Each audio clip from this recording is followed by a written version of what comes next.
Hey everyone, and welcome to our latest community discussion stream.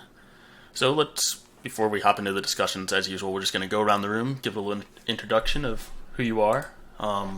So Rosie, we'll start with you. Just who you are in the community, and how long have you been playing Gears, and what are you playing? Yeah, sure. Thank you. Hello. Thank you for having me again.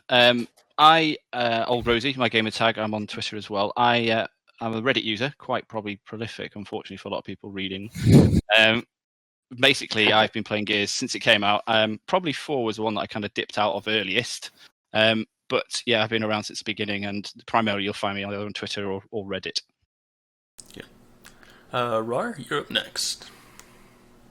Yes, sir. Thank you for inviting me. Yes, my name's Rawr. I've been in the community since Gears of War 1 as a player, montager, content creator. Just recently started getting into the streaming in Gears 4. I'm quite, I would say, well known in the montage side more and also in the competitive, but I'm not really on the Reddit that much. But I'm trying to get myself into that space and trying to kind of talk to everybody and everywhere and keep my options open. But my name's Rawr, and yeah, thank you for inviting me, man. Yeah. All right. Super Mannis. How about you? All right. Yeah, so if you play with me on Xbox, you'll know me as Super Mannis. I have a really bad habit of all of my different, usernames are completely not consistent with one another, so I just went with my gamer tag because that's what people who play Gears will know me with. I've been playing since I was like 8 when Gears 1 had just come out, and my older brother introduced me to it.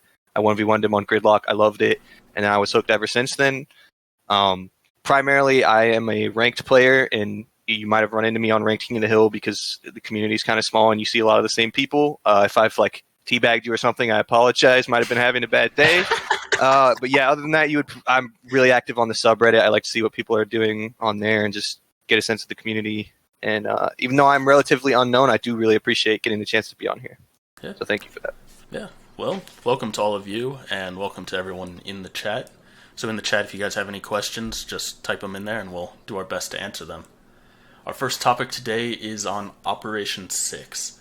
So before we get into the actual content of what was in Operation 6, they made some changes to the way that they're dealing with things. We have shorter operations, and we have a mid-drop and the initial drop, which are, I guess, going to be about the same in size. What do you think of this shift that they're making? Do you like this, or are there issues that you have with this change?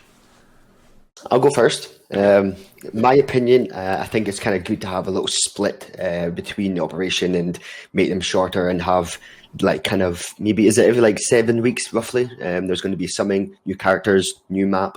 And long as that they start putting more effort into it, from maybe Operation 7 onwards, because kind of this Operation 6, when we just started with this new kind of concept of the way that they're doing it, it wasn't really the highest standard, if I'm saying so myself. I just wish there was at least 2 maps, and then a few more characters and more skins and just more tour of duty stuff, because it's kind of plain in my opinion.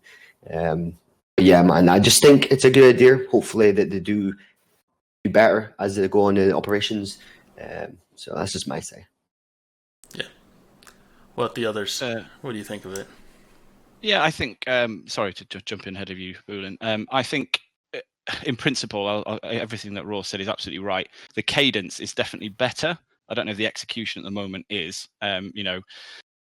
I remember when Operation 5 launched, and I was just like, Jesus, it's March before we get anything real extra. I know we obviously got the DLC, but I was like, that's a hell of a long window before we get something new.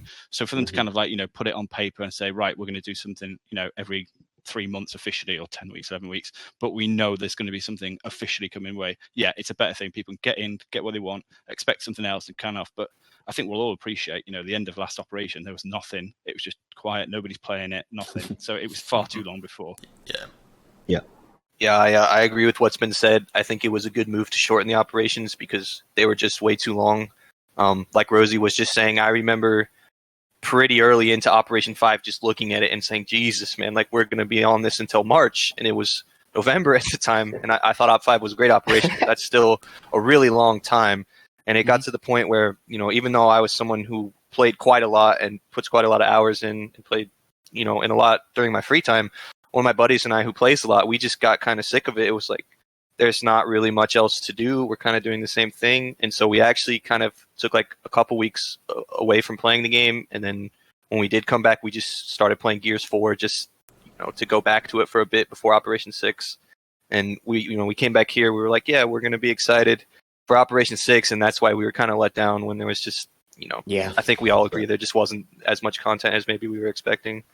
Yeah, and I think, so like me personally, Operation 4 and Operation 5, I completed the tour pretty efficiently, and then I really went off and I played other games. There wasn't too much to keep me playing Gears at the time. There was nothing new that really kept dragging me back in. Having it split up like this, now this first half, I'm going to be spending a bunch of time trying to complete the tour. Once I complete that, I might get bored and start to ease off of Gears, but then the mid-drop comes back, and it's like, oh, hey, there's something fresh, let me try this out. So I think that'll work out pretty well. It is interesting that the mid-drop and the initial drop they appear to be about the same in size. So other than like a ranked reset and the Tour of Duty reset, it seems like it's basically just micro operations happening. Yeah. Yeah. That's a good way of looking at it, yeah. All right, so the map count. Operation 6. So, yeah, the new map, Spire. Yeah. I think you kind of gave it away with map count. Air quotes on you. So, all right, we have Spire, and if I'm reading things right, it looks like the mid-drop might only have one map as well. It does seem that way. It'd be a new map, which is welcome, but one map, so that's 2 maps for an operation. Yeah. It's gonna be pretty rough. Yes. Do you guys? What do you think with this new style of operation they're doing, where it's every like 6 weeks or so you get a new drop? Do you think 2 maps is enough? Do you think 1 map is enough if it's a new map? What do you guys think is necessary? Just to balance it, I suppose you've got expectation and reality, because we all want tons of maps, but that's not obviously what we expect. So what's kind of like the minimum thing that we all want, I think, is, or what minimum expectation we should expect? I think 2 is that minimum. Yeah, I think 1 we've definitely undershot. Yeah, me too. So if it was 2 now, 2 in the mid-operation drop, I think you probably, of course, have some people complaining. Oh, you always will. But for the most part, I think the level heads of the kind of fan base would be like, yeah, okay, fair enough. We're 18 months in now. 4 maps in 3 months. Not terrible. Yeah, I'm just hoping for at least like 3. Maybe like 1 from Gears 4, maybe like an older one, like a classic map, and then a new map. So 3, I was thinking possibly kind of that direction.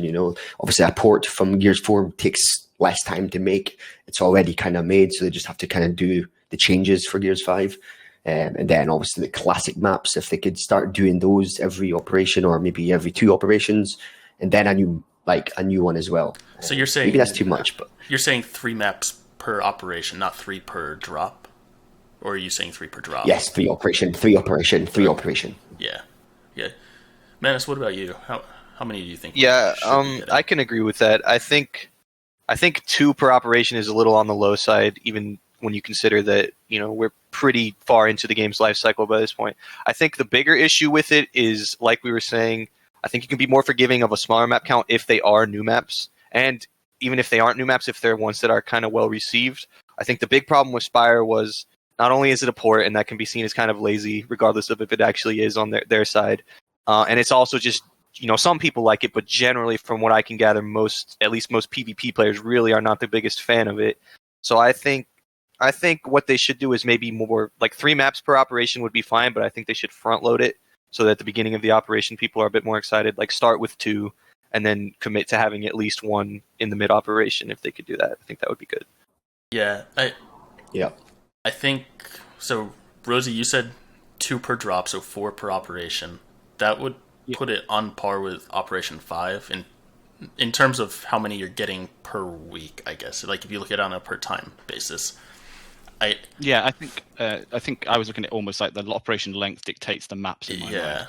And so like 1 a month is a good rate, I would say. And I like that, but I also question if like if that's what they were able to do for Operation 5, which was their big hitter for maps, that might be a bit excessive. Like, that would obviously be great. People loved Operation 5.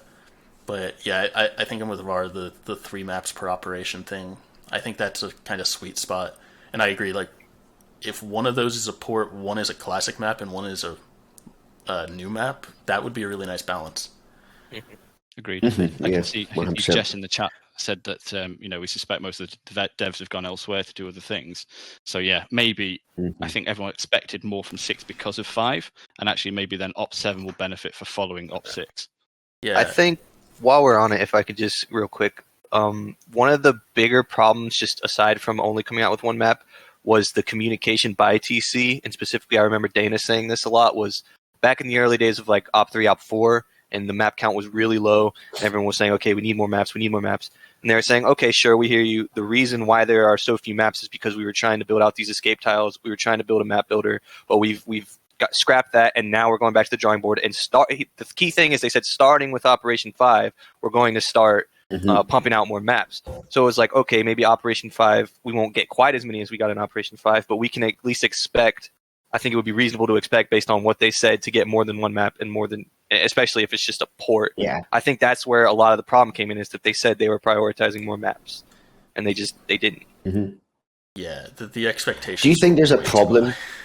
Do you think there was a problem with the new map, like that they couldn't drop it at the initial release of Operation 6? Or do you think they had to do some more tweaks? Or do you think it was actually just planned to have Spire, and then mid-drop there'll be the new map? So at first I was thinking, maybe they were planning for 2 at the release. But after seeing what I believe to be true is that there's only one map in the mid-drop, then that begs the question, so did that map just get pushed, the one that wasn't able to make launch, did that get pushed completely out of the operation? Or what were they planning for the mid-drop? So what is interesting, because when they came out with the first blog and they announced Spire, and they announced the new shift towards short operations, they said each drop will have at least one map. So that made me think, because this drop is 1, then we would maybe expect 2 in the next one. But they say at least 1, and I guess they're technically not incorrect, but that just seems like a sneaky way to say it, and it makes me wonder if maybe something did happen with another map that they had planned. I think this operation is going to be 1 per drop, but in the future, hopefully, we'll get at least 2 on occasion. So can I ask a question then while we're kind of on this topic? It's a kind of two-faced question. 1, how many more operations do you think we're going to get? And 2, do you think this is the minimum map count we're going to get? Do you think we're going to, because let's say we're getting 2 this operation, do you think we're ever going to get less until the operations stop? Yeah, we can't get less. There we an uproar. We cannot get less than 2. Surely not. Please. I mean, if they only put a 1 that would be for bad. a whole operation, that's really bad. They're nuts. The only way I could see them doing less is basically once they finish, like, let's say Op 10 is the end, and they just, I just made up a number there, but let's say Op 10 is the end, and that's the last. That's what I think. I think there's only going to be 10. That's what I think. Maybe roughly 10. Yeah, that sounds like a good number. Maybe a couple months later, they need to do something to like build up some hype for Gears again. Maybe they'll just like release a map. It's not part of an operation, which is like, hey, here's a map or something like that. That's the only way I could see there being less than this. It's a pretty low character count, and it's a pretty low map count. I mean, it's a very low map count. Yeah. I think the 2 biggest issues I have with the map count is, 1, it's that we're coming right off of a drought. Like, we had 4 months of no content being added, and people are used to this, like, hey, we're about to be hit with a big map drop, and then we get 1. So it's like, it's not necessarily an issue with the count. Like, if they keep this cadence of 1 every 6 weeks, that might not be terrible once we get used to it. But, like, coming off of that drought, it kind of just slaps you in the face. And I very much agree. Like, one map on its own is bad. It being a port is bad. And then when you factor in that Operation 5 was literally 16 weeks, which was already longer than it was supposed to be, that's just... Because their whole thing is, their whole justification for shortening operations is more content more often. But if you really think about it, what we got was we waited 16 weeks for 1 map. Whereas with like Operation 5, coming from 4 to 5, we waited however long 4 was, which was like 14 or 15 weeks, if I think. And then we got 5 maps. Yeah. Shadows just put the gas in the chat. He's saying 15 he's guessing operations. 15 operations, and we're going to be getting content all the way till 2023. Yeah. I That would be guess awesome. based on, I guess how many operations there would be would depend when we think 6 would come out. I was originally speculating next year. With Halo being pushed as far as it is, Push forward, yeah. I'm wondering if that's pushing Sorry, gears. backwards. Yeah, if that's pushing gears out That'll to push 2023. gears back a bit more as well. Yeah, I think. But I still think that end of 2021, like I was saying September, October timeframe, like the 2-year mark for this game would be when they stop operations. Maybe they go through the end of the year. I don't know. Especially like That would be cool. So Halo, is there a date for that yet, or is it just holiday? Holiday. It's just holiday. Yeah, I'm really looking forward to that though. Huh? Like, is it going to be worth them continuing to pump content into Gears once Halo comes out? Because at that point, Gears will be a 2-year-old game, and a lot of the people are going to be like, even hardcore Gears fans are going to be going to Halo because it just launched. It's a brand new, fresh experience. They're gonna want to, like, even if they eventually come back to Gears, they're gonna want to go experience that new Halo thing. It might not be worth the Coalition's time and effort to put out stuff in that window. Shadow's just saying it's been confirmed for November 2021. Okay. I had it in my mind in November, so apologies if I. That sounds right, but yeah. But yeah, I as much as The pandemic has been a big problem. Mm-hmm. Yeah, I think expecting operations all the way to Gear 6 is not going to happen, to be contrarian, I suppose. And I suppose when Halo launches, it's going to eat into the Gears player base quite substantially, as we all kind of agree here. So why would they? That would be the operation when that launches, maybe to end or minimum content, and then give us another kind of last hurrah. Right. But Shadows has got his kind of timeline for 2023. I always had it kind of the back end of 2022 when we might start seeing Gears 6. So that would give Halo a full year, kind of without competing against itself with Gears, let's say. Not really a competition, but that would definitely extend the operation duration beyond my estimations, I think. Yeah. I wonder, because I know, Chaps, you've talked about this before of like, are they just going to drop operations eventually? And I think you talked about it as early as like maybe this one would be the last op, which I know they've said it won't be. But I think it's interesting because I tend to, like, in the past, operations have had some sort of big sweeping change with them. And we had the ranked update, we had the store update, we had the PvE update, we had, Gridiron, those sorts of things. I think we've reached a point where feature-wise, we kind of, for the most part, got what we're going to get, and it's just like maps and characters and skins and things like that. And I wonder personally if at that point it's not better to just, drop the concept of operations, because I think there's a certain expectation that comes with that word, that if they would just say, we're just, we're in support mode, we're still going to put some maps out, we're still going to put some character skins out every now and then, kind of like they did for Gears 4, then I think a lot of it is just tied up with the expectations of the word operation. Yeah, and that was my prediction before Ops 6 was announced, was that they were going to make this the last one and it would just be a growing operation where they would add stuff every month or two. And it seems like that's almost what they're doing, but they're now categorizing them as operations still. And I think you're right, the fact that they're calling them operations, there's just that stigma or like that expectation along with that. And I think it would be better to just drop operations and release stuff every month or two and make it a growing thing. I agree. Something that you said earlier was, I think it was you, Mannis, you mentioned the more content, more often thing. Oh yeah, it had to come up at some point. Yeah, and I see people in the chat talking about, so there's the quality and then there's the quantity. In terms of quantity, they honestly are on track for more content more often outside of maps. Maps are like the only thing they're really dropping the ball on there. That's fair. Yeah. So, and it also depends on what you consider content. I know. Right, I was just going to say that. Like blood sprays, maybe they have a bunch more blood sprays or something like that. It's marketing, right? Like, yeah. you can interpret it different ways. It may not be the way that most people want to interpret it, but you can interpret it multiple ways. Especially with the map count, though, I do think it was kind of misleading, because that's like one of the biggest things people are expecting when they think of the content. Right. I I know for me, that's by far the biggest thing. Is when I think content, I think maps. Like, the characters are nice and everything. I really enjoy a lot of them, and skins are always nice. But I think maps, especially because I'm almost exclusively just a PvP player, I think maps are the best thing they can do content-wise for PvP players. So yeah, For PvE players too. yeah, exactly. Yeah, I mean, they've said that they had no plans for big class changes or additional classes or anything. Like, they may have some minor things, but if they're not adding additional classes, you have both PvE and PvP have special events. So there's those. But the only thing that really changes the way the game plays, like, Right. the only thing that changes the way the game plays are the maps. Exactly. So, we need new, like, brand new events. There's too much of the same ones. You know, since Gears 3, it's been the same. Going into Ultimate Edition, there's like OSOC. We need a spin. You know, like big heads still isn't enough. Up 6, I don't know what. Up 6 came out swinging. They did pretty well with their events.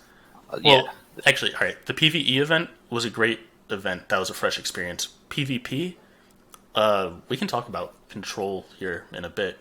Control is a great mode. Yeah, sure. It's a great event, but it's almost.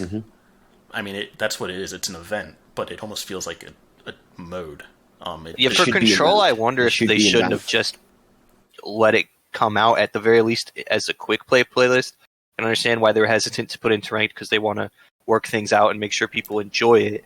And like, I know one of the main issues is there's some visual bugs with the way the rings look, because they basically just blew up the Koth ring by like 2.5 sizes, and it looks kind of weird in a lot of spots. But by only just having it as an event, that just kind of artificially limits. Like, they could have just came out with Control and said this is a new mode, and I think that would actually been great. But I question it with King of the Hill, though. Like, you can't replace King of the Hill with Control, because King of the Hill is their most played game mode, and you know that would anger a lot of people. Even if people aren't vocal about it, like, that would anger a lot of people. It's something I've thought about a lot, because as I was saying, I'm pretty much all I do is play Koth most of the time. I can say I actually would not be upset if they replaced King of the Hill with Control in ranked. I think Control is honestly pretty much the same thing as King of the Hill. It's just it's like pretty much an upgrade. They could have just called Control a King of the Hill rework, you know, in the same way they reworked Gridiron. But I know a lot of other people who do play Koth would be probably upset by that. So I understand why they didn't just straight up replace it or add it right now. But do you guys think there's a potential down the line, like Op 7 or even the mid drop here, to just replace King of the Hill with Control once it's polished? Yes. I think it's going to be a competitive game mode. I think. Kilo told me on Reddit, he was like, well, because one of the first things I said was like, why didn't you just put this in ranked? Because it kind of annoyed me. And he was saying, well, we wanted to make sure we were testing it. I think there is at least the implication that it will come to ranked. I don't know. I would think they could just put it in the mid drop, but knowing TC, they'll probably just put it in Op 7. I would love for it to come to ranked personally. I suppose if it came to ranked, are we all saying it would have to replace King of the Hill? I agree. I think it does, because you're going to eat to the play. It can't be too. You split the play base too much with that. Because I think Jess said it in the chat, it is, and other people as well, like, it feels like an evolution of King of the Hill. Yes. But we're kind of trialing it at the moment. I'm not a big King of the Hill player, for my sins, but it does feel like a better King of the Hill, certainly, even to me, such as a journeyman player. So I haven't been a huge fan of King of the Hill I actually used to play it, and then starting in Gears 4 and then continuing to Gears 5, I haven't been a huge fan of King of the Hill. I did enjoy Control, and I'm not sure if it's just because it was fresh or if it was just the way the game played. But the other thing is esports. I think, Rawr, you mentioned it could be competitive mode. They had the Control tournament recently, and I was bored. I never watched streams or anything, but I was bored and I saw that it was on, so I turned it on. And I actually enjoyed watching the Control esports stream. Yeah. I hate watching the escalation ones, but I enjoy the Control ones. I agree. Controls, more action. Controls, I think, more waiting for competitively viable. weapon spawns. It takes too long, placing that intro of we've got to like pick a like insane or a shock and pick a mark side. It takes too long. It takes away the gameplay. People just want to watch gameplay. They don't want to watch all this pick. All that. It's like half and half. So the control game mode is just 10 times better for a spectator's perspective. Yeah. So real quick, I see a couple people mentioning like quick play and ranked modes and playlist organization. We are going to hit on ranked a bit later in the stream, so we can talk about that then. So I didn't want to go off on that tangent quite yet. So the whole thing that sparked this control discussion was you mentioned special events. They need more special events, not just OSOC, not Torque Bow Tag. Well, what would you like to see? There's a lot of great ideas out there, and we need something fresh and fun. So I'm curious, what would you guys like to see? Okay, I'll give you just one off the bat. We haven't seen it, I don't believe, since Gears 2. And it was a game mode, and it was called Capture the Leader. You have to pick up the leader and then get submission to a point. Yes, that kind of thing. Yeah. So I would like to see like that as an event. That'd be quite cool because they don't have to actually make it as a ranked game mode or whatever, but just for a special event, that would be really cool. They had so there's Capture the Leader from Gears 3. There's Submission from Gears 2. The whole Guardian concept, because you have a leader, there's some really cool things you can do. I've proposed a Juggernaut thing a lot, where your leader is slow and has a ton of health, but doesn't regen health or something like that. I thought that might be cool. Ghost of Delta, one of the forum moderators, he mentioned for like Easter, have a leader egg hunt or something, where like everyone spawns or like you don't know who the leader is on the other team, so it's kind of like you're trying to guess and figure out who the leader is. There's some really cool things you can do with that. Yeah, definitely. Shadows just put in the chat there, chainsaws and breaker maces, free for all. That would be things like that. Yeah, it's quite crazy, but it's also different. It's completely just something. It's only for a week, so people would play it maybe a couple of times during the week, and then that would be it. But some people might love it so much that they would play it all week.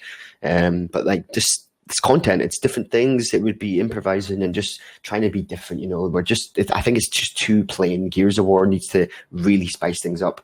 Maybe not Gears 5, but maybe down the line in Gears 6, there needs to be big changes. Bigger. I think coming off the back of Rawr's statement, I think TC they're reading from the playbook of things they've done before and things that people like, and it feels scared to take risks. If they make a mode, let's say Sticks and Stores, and everybody hates it, fine. Find these things out. That's what we want that kind of like section to be for. Take a gamble because people might like it. If they don't, fine. Move on. Yeah. But for them to not take that kind of first step and trying to find something new, you're only ever going to get worse and more stale over time. I mean, even if they came up with like 5 special events or something, like just they could come up with some random things that they're not sure if it's going to work or not. Put all 5 of those into a single playlist and let people vote on like and you can see which ones get played more, and you can figure out what people like. I think the bigger thing though is if you look at I've brought this up so many times now, but if you look back at the special events in like Halo and the special playlist they had, where did most of those modes come from?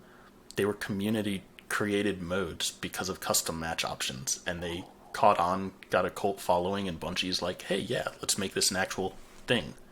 This idea works. Let's use it. Yeah. I've got this awesome idea. Yeah, go for it. Sorry. Sorry, I was speaking out loud. Sorry. You finished what you were going to say. I was just saying they need private match options. Like, and not just the few that they have, and not just some like minor things. They need some pretty detailed private match options in order to allow people to create new modes. Yeah. What I was going to say is, you have all heard of Splatoon, have you? That game for Nintendo, I think, or something. Mm-hmm. So when you go over a certain part of the map, it lights up to your color of what your team. So obviously there's red and there's blue, the cog and the swarm. Why don't like a game mode like that? Everywhere you wall bounce off of, it becomes your territory, your color, and you can still kill people. And then you get like a time. You get 5 seconds or 10 seconds taken away from you. Obviously, you have to wait. But then you get the chance to go on all the covers and take say like maybe whoever gets 50 covers in a whole map or 100 covers or a certain time limit, and whoever has the most wins, something like that. But you can still kill each other at the same time. Just kind of put that concept. I'm trying to think of how they would be able to do that with the Gears mechanics, and all I can think of is like, okay, if you take cover in this certain spot, a King of the Hill ring spawns in that location for your color or something like that. Yeah. Like, I mean, it would look really weird, but it's something that they might be able to do within the Gears mechanics to make that work. I suppose like if you look at that kind of like, for community kind of like what kind of play mode we want as a kind of start of a conversation to get to like a mode we like. That's the thing, because just there you've had the idea. It might be rough around the edges, but then you can kind of iterate on that going forward. That's what I'd like. Question, and I'm not sure we kind of finished on this, but we're talking about kind of PvP. Is there any kind of different things they could do on the PvE side of things, mode-wise? There's so much that they can do that it's really... I mean, so I don't know what limitations they have on their back end. And I'm not a game designer, right? So I can't really come up with things. Like, on the surface, the Escape from Kadar thing that they have right now, to me, is like, okay, that's cool, they have the locust in there, but it seems kind of boring. But then you play it, and you realize, oh, wow, this is, like, really melee heavy, and it's a completely different feeling from what you traditionally see in Horde. Yeah. And I think... Yeah, so Shadow says more locusts, and it's like, yeah, they could do special events where they bring in more locusts. I wonder, like, they've talked in the past about how difficult it is to do the AI for the locust, and that's why they haven't brought a lot of them back. They could. I suppose my criticism there is the AI is not great as it is. Yeah, they don't do a whole lot. The only thing I think is like would be really, really beneficial if they bring back Overrun, or like a game mode where like you can control the locust. Is that beast mode? Like, like when beast mode was in Gears 3, if like we control that, and then obviously there's a cog side as well. So it's like that's more, I think, of interaction that we need. Playing bots is boring, in my opinion. I'm sorry to all the people that love that, but it's boring. Shadows thinks the exact same thing. It's just not for us, and I'm sure a lot of people agree with me. It's not fun. You don't get a thrill from it. But if you were playing against other people that could shoot back at you properly and could be better than you, that gives you that extra kind of feel, I suppose just like to do that. It kind of builds off Rawr there. Just before we kind of, as one of my good friends always suggested, I don't know if you guys played Destiny, but they had a kind of PvEVP mode called Gambit. Yeah, Which I'd love to see some kind of twist on that. Maybe not this Gears, but Gears 6. That would be at least getting towards what you're kind of describing, but still offering a PvE element. Because it's a huge player base on PvE. Everyone seems to forget there's loads of people playing it and PvP, and traditionally the players don't really cross the divide that often. Steps towards that would be beneficial going forward, I think. So I agree. I think PvE definitely has its place, though. Like, Rawr, you say playing bots is boring, and for the most part, I agree. Yeah. Like, most of my time is spent in PvP, but there are really big challenges in PvE, and there's people who really enjoy that. And that's what they want to play. Like, they don't want to play a PvP thing. So you kind of need that balance of having both. Yeah. And Shadows, I completely get the point he just brought up. It's like, if you make the AI for Locust and Lambent now, wouldn't you be able to transfer that and like continue using that into, call it Gear 6, for example? Yeah. And if I don't, yeah, it's the big thing. I would love for the Coalition to discuss that point, because I've seen multiple people bring that up, and I haven't seen them respond to that.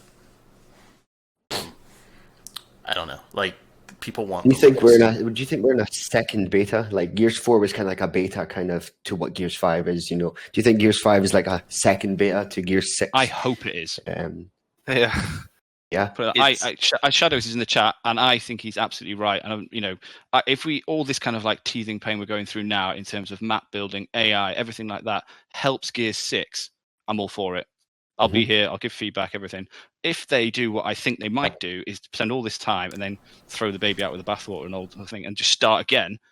Yep. I mean, I'm not going to swear in your stream, but that would completely annoy me big time. Well, so that was a big issue I had with Gears 5, is Gears 4 seemed like they got a lot of stuff and they worked it into the right place, and then it's almost like they started from scratch when they were working on Gears 5. There wasn't too much that they continued off of. At least from what I can see, it doesn't seem like they really continued off of too much. No. So this might be another beta. And then to like, obviously it's like we're starting again, kind of, you know, we didn't come from Gears, because Gears 4 kind of was like a better version of Gears 3 in hindsight. But some folk will disagree and say Gears 3 was better, but it is based off of that. But so this Gears 5, Gears 6 will be based off Gears 5, but 10 times better. Let's hope, you know? Yeah, I know this is something that we might have, you might want to talk about this later, so if that's the case, just let me know. But I think this brings to mind for me the whole idea of, like, it seems with each Gears 4 game, it is almost like they just hit the reset button, and it's like Gears of War, insert number here, will launch in a state that's kind of rough. People have a lot of problems with it. They spend a long time building it up to arguably where it should have been when it just launched, and like building things up that were already features in previous games. And then past that point, then they really start to innovate. And then it seems like by the time the next game comes out, they just throw half of it out the window, and it really is kind of frustrating. And that's just something that I noticed a lot. Like with Gears 4, there's certain things in Gears that were not in Gears 5 for a very long time that were in Gears 4, like basic quality of life things, and then they just don't have them, and it's really frustrating from the player's perspective, because it's just kind of like, well, what was the point of building on that in 4 if you're not going to do anything with it? And I really, you know, if the pattern continues, I think that you guys are right, that it could very easily happen with 6, where they launch in a kind of a bad state and they lose a lot of the progress that they've made back with the recent operations. Yeah. Yeah, and that kind of goes into the next topic that we had on our list here, which was Gear 6. So there were a bunch of things we wanted to talk about for Gear 6, and I guess that first part is, what are your expectations? Like, what do you want to see, or what do you expect to be carried over from Gears 5, or what big changes do you expect to see? When you say expect to see, I'll do go you first. mean... Yeah, go ahead, man. Okay, I think the Tour of Duty is good, but they need to do bigger and better when it comes to Gear 6. It needs to be longer. It needs to be less like little fillers, you know, like the blood sprays and that in my opinion, it shouldn't be really a part of the Tour of Duty. They could just bring that weekly with a character and a map and stuff like that, you know. But the actual Tour of Duty needs to be, I think, longer, because folk finish it in the first week, and then you've got about 3 months left until the next operation. So there needs to be, like, maybe not a Tour of Duty, but like challenges, maybe monthly, with like unlockables and stuff. If you miss it, you miss it. It has to be exclusive, you know. So you more want exclusivity? Yeah, I want I more hate exclusivity. Oh, do you? Yeah. Actually, let me clarify. I like timed exclusivity. I think if you earn it and you get to use it, and then maybe 4 or 5 months later, allow other people to earn it. So you have your timed exclusivity, but you're not like permanently blocking people off, saying, no, you can't earn that ever again. Okay, that's cool. Yeah, that's cool. I suppose I think they would see it that way. I just feel for Gear 6. Sorry, I was going to say one more thing, and then I'll let you do it. Gear 6, remember Judgment that they had that game mode, Overrun, okay?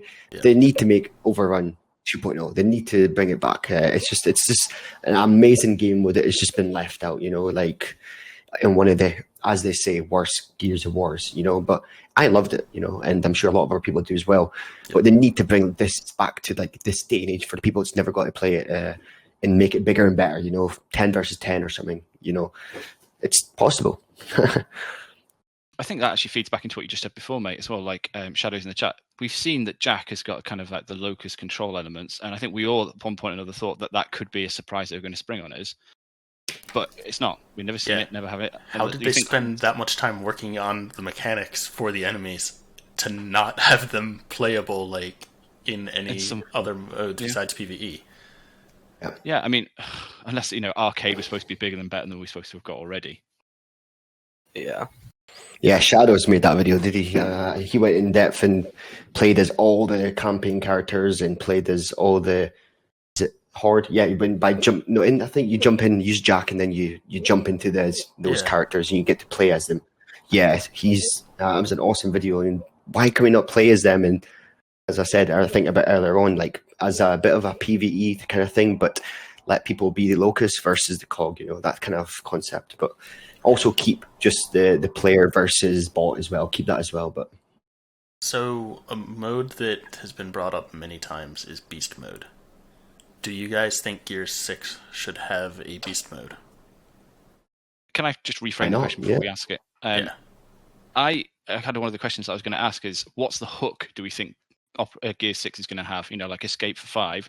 Is overrun going to be that for 6? Are we going to get escape and overrun? Are they two different classes of things? I don't want to escape. You don't want escape? Operation 1, I was mainly a PvE person. After Operation 1, I switched and I've just been PvP. And in Operation 1, I basically just played escape. I loved escape, and I was not a fan of horde. I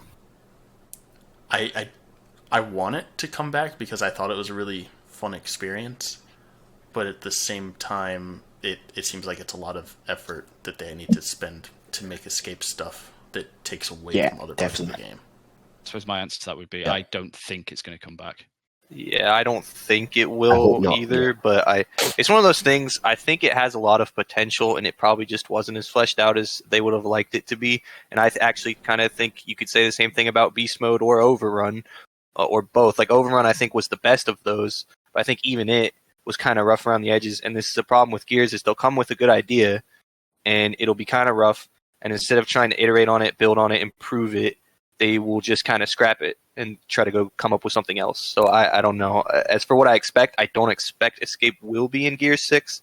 But if it is, I would hope that they would build on it a bit. But it does seem to have taken a lot of dev time to get the tile thing and everything working. And when you consider, I know there are people that play Escape, but I think it's probably safe to say it's the least played thing in the game. And I think when you consider the benefit versus effort that Escape was for the Coalition, might not have been worth it. I suppose I would take it like if you took the composite parts of Escape and say, like a hero-based shooter kind of thing, and made a new mode, like roughly based on those two things, similar in the style of say Left 4 Dead as a mode, when it's kind of PvEP again, with the, using the controlling of the locust, this is the video Shadow said, that would be the same again, that you could maybe have a bot version of, for the players that still like Escape, but you could also have a kind of like fully fleshed out kind of mode based on that, using all the kind of assets you've got from other modes, and use the tile-based system. You had that kind of mini campaigns for your friends to go through, but it had 2 or 3 guys trying to stop you doing them. It would be the same kind that of could be arena, actually really interesting. So, Rosie, to add on to that, I guess to start with the initial question you said is, what do you think the catch will be for Gear 6, like the hook to bring people in? I think one, it's kind of like an overrun type thing, humans versus monsters. I think that on that sort of escape tile type thing, procedurally generated maps are really cool and can add a lot of replay value for a PvE thing. But imagine PvP on procedurally generated maps. Like if you had an escape type thing that was procedurally generated, so every match was different. It wouldn't be able to be competitive because you can't really confirm whether it's like truly fair or not. But for a fun experience, I think that would be a really big thing. But I think one of the biggest hooks, hopefully, is that they have a true map editor ready to go at launch. Like, if they have something for not a tile-based system, but like, and it's not going to be at the same level as Forge, but something to allow the community to create multiplayer maps that's not tile-based. If they have that ready to go at launch. I'm thinking like kind of like an E3 trailer and things like that. What are they going to put at the kind of shop front to make people go from 5 to 6 to sell it? That kind of like, we need something new, or at least something that appears to be new that people want. Showcasing a map editor, showcasing a map editor type thing where it showcases what you can actually do, and then having it zoom out and show human versus monster, like a battle happening on that map, and showing it's not just like humanoid versus humanoid, it's humans versus like the creatures, and showing that they have something for that cool. would catch people's attention. What would you do? if the trailer was, or like their teaser was, Marcus just skydiving out of a Raven, and that's it. Would you lose your shit, or would you be No, like, so okay? I think a battle royale could work. I don't think it's the right move for them. I think it could work. I don't think it should be Gear 6. I think it would be a separate game. Yeah.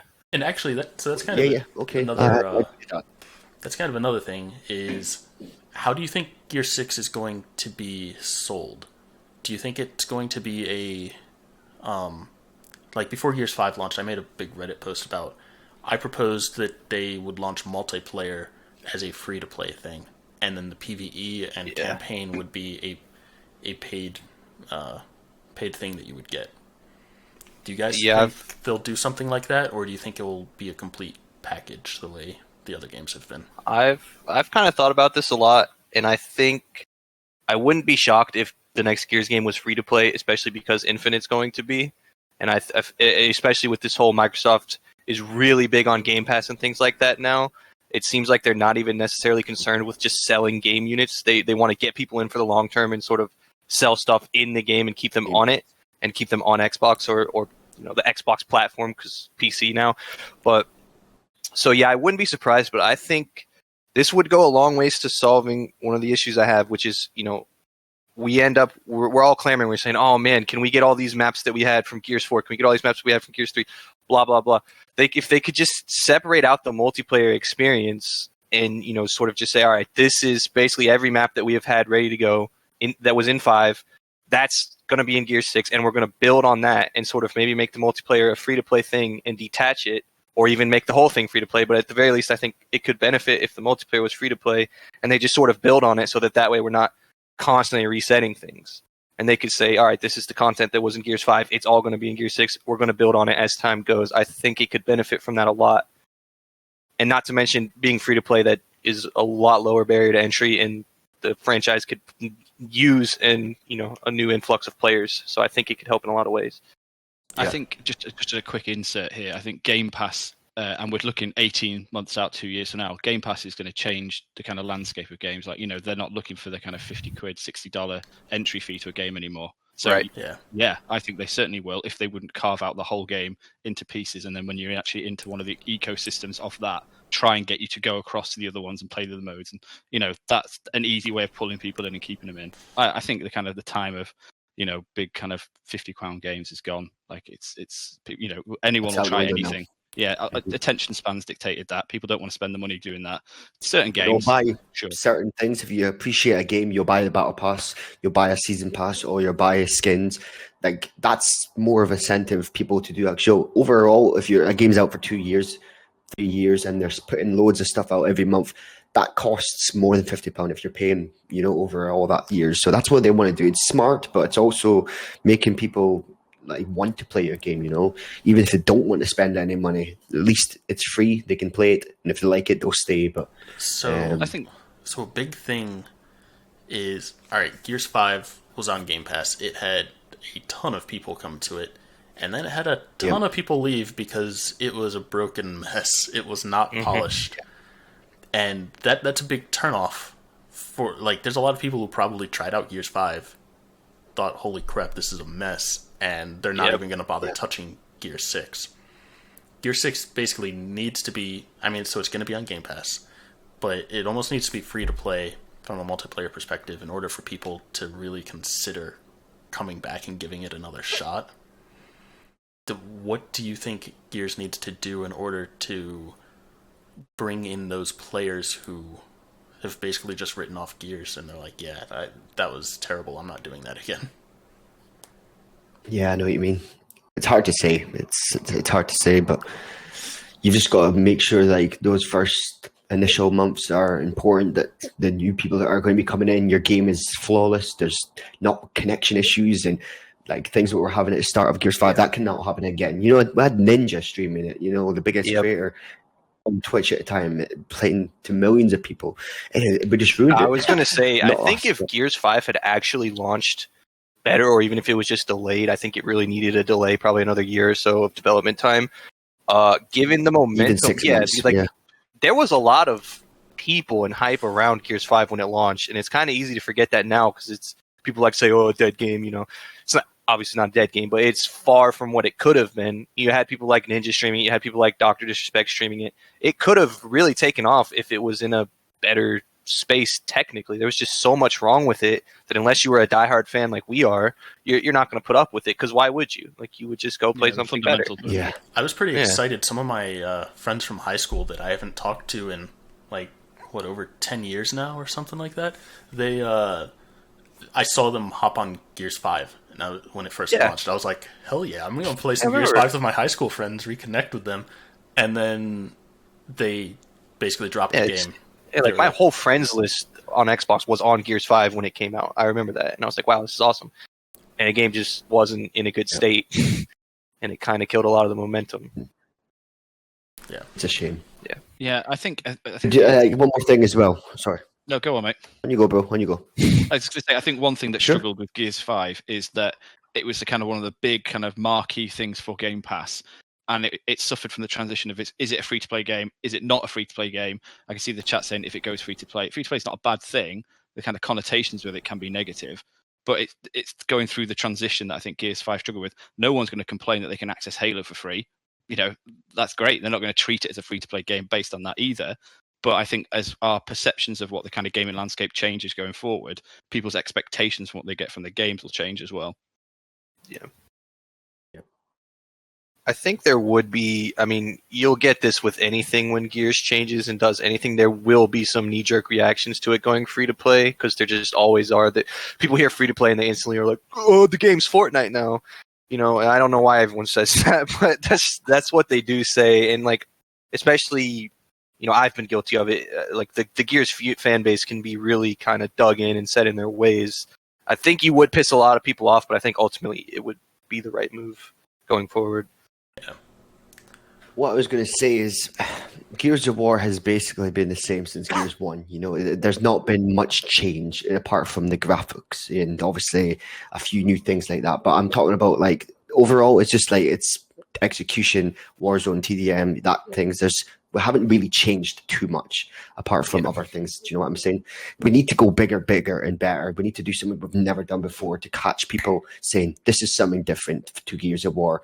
I'm going to try this. And if it's really good, we'll keep them in the Gears of War, But we need something brand new right from the start, not just the basic game modes that we've had other companies.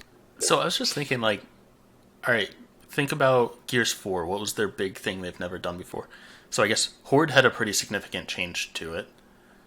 Gears, multiplayer, I guess escalation, sort of. I think they wanted escalation to be a lot bigger than it ended up being. So then Gears 5, Escape, their brand new thing.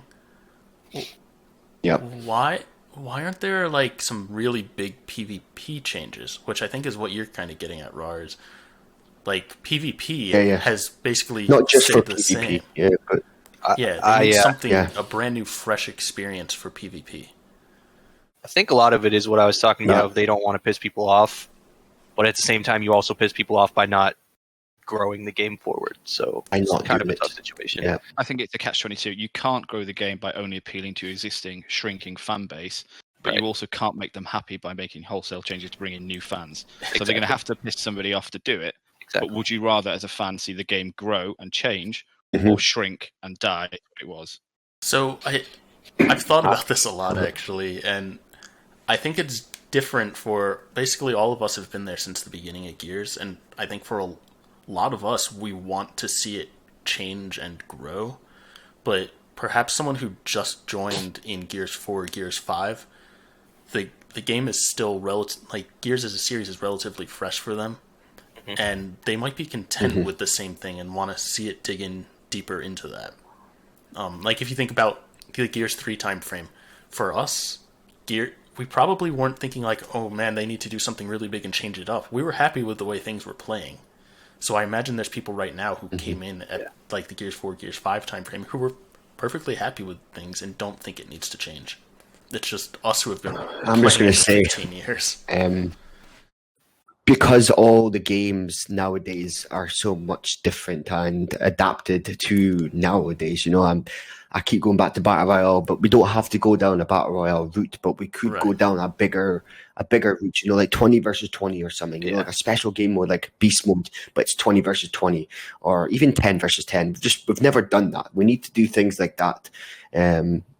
That I think that would be maybe just the start of something expanding and changing. It's not too drastic. It's not going down the route of changing it massively, but it's just adding a few more players on each team just to see how things work out, like Ground War for Battle Royale, Battlefield, sorry, that kind of things, It's good to have that extra teammates to go for, I think for me, and I think that'd be cool. Again, this is to build off your point, Rawr. For me as a player, I was a big execution gamer back in the day. When Annex was the mode that people didn't really play then, and then suddenly it's easy to get your achievements.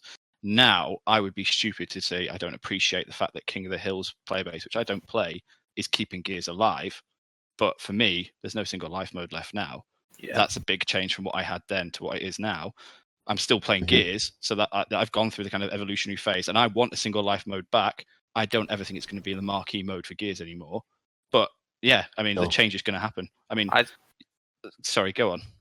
I was just going to say, I think so much of the problem with Gears is the small player base. Like, we always talk about, we could do this, we could do that, but we're going to piss these people off, we're not going to grow. I think if the player base was bigger, because we tend to think about it as like, oh, if we have this, it has to be at the expense of some other thing, right? We think, well, if we have escape, it has to be at the expense of maps. If we have this, it has to be at the expense of that.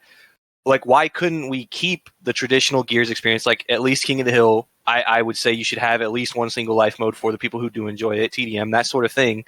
And then also add, I think, like, Gears could really have potential for some bigger team modes or some asymmetric kind of things. But I don't necessarily think it needs to be at the expense of the traditional experience for the people who do like it. Like, maybe we'll get to a point where the people playing King of the Hill and Execution are a very small minority and they're just like a bunch of diehard boomers. That could happen, but I don't see why it has to necessarily die for the rest of the game to grow. You know what I mean?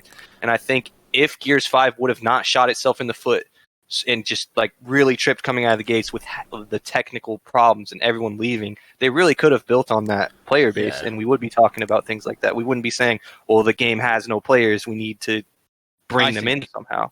I think the problem here, we're framing the argument as splitting the game mode splits the player base, and I've been a big advocate of queuing for multiple modes, changing that kind of like perspective on it all. And I think you could then like, I want to play 3 out of 4 modes. I don't want to play King of the Hill. I'll search as long as it's searching for 3 things without splitting the base.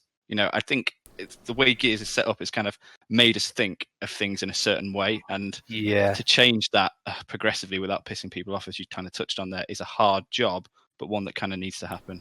Yeah, that's interesting, because that's, I play COD a bit, and with COD you can just go in and you can say, all right, these are the 3 modes I like. You just add them to a filter and you search those 3 modes, and if you get any of those 3, you'll be happy with it, and that adds more variety to it.